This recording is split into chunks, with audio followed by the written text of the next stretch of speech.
meteorologist Tony Petrarca with your live Pinpoint Doppler 12 Futurecast. Oh, very high humidity in place, acting like fuel, helping to generate some of these scattered showers and thunderstorms this afternoon and earlier this evening, some with pretty heavy downpours, and we're still tracking some activity on live Pinpoint Doppler 12 radar.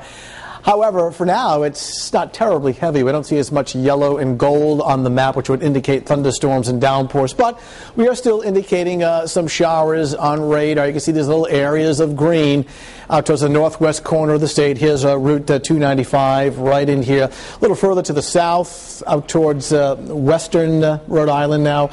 Some showers. So we'll keep this in the forecast throughout the evening and overnight, just widely scattered, so not all locations would catch one. But that tropical air in place, in fact, the humidity level is actually coming from the Gulf of Mexico and as far south as the Caribbean. That's why it's so muggy outside, and that helps to fuel some of these showers and thunderstorms. Meanwhile, Hurricane Center is watching a storm in the Caribbean. It's a depression. It may become Tropical Storm Nicole, and what role does it play in the weather along the east coast of the United States from Florida to Maine? Well, some effects from this storm, and we'll talk about that in more detail in just a second. Meanwhile, downtown Providence, cloudy, breezy, warm, and humid. Temperatures have stayed in the 70s all night long. The dew point's extremely high. I mean, it's pretty unusual for early autumn to get dew points this high, so it's a very rich tropical air mass in place right now. Humidity at 94%. Temperatures now in the upper 60s to lower 70s, 72 in Providence. New Bedford now coming in at 73 degrees. As we widen out the view, you can see the showers and thunderstorms that came through this afternoon and this evening. You don't see as much green on the map. Want to widen out the view, and off to our south and west, there's a little wedge of drier air that's going to nose in for tomorrow. So a bit of a lull tomorrow as far as any widespread rain or thunder, but it won't last long because look at all this tropical moisture along Florida, the Carolinas, and down into the Caribbean.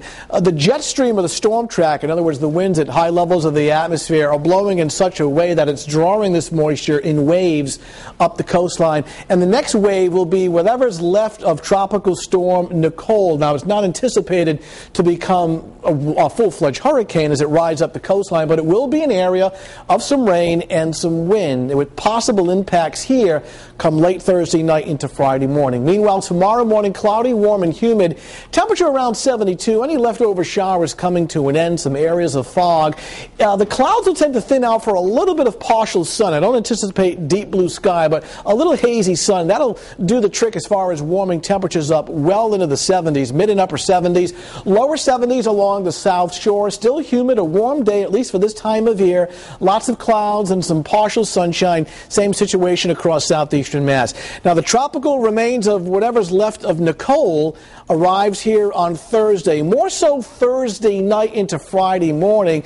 Very heavy rain and some strong gusty wind. The potential for significant rainfall and perhaps even some flash flooding is something that we'll have to watch for in the Thursday night, Friday time frame, along with some gusty wind. The weekend still looks good, cool and dry both Saturday and Sunday as we get back to autumn with temperatures in the upper 60s. Stay tuned on this whole Nicole thing. Okay, we will.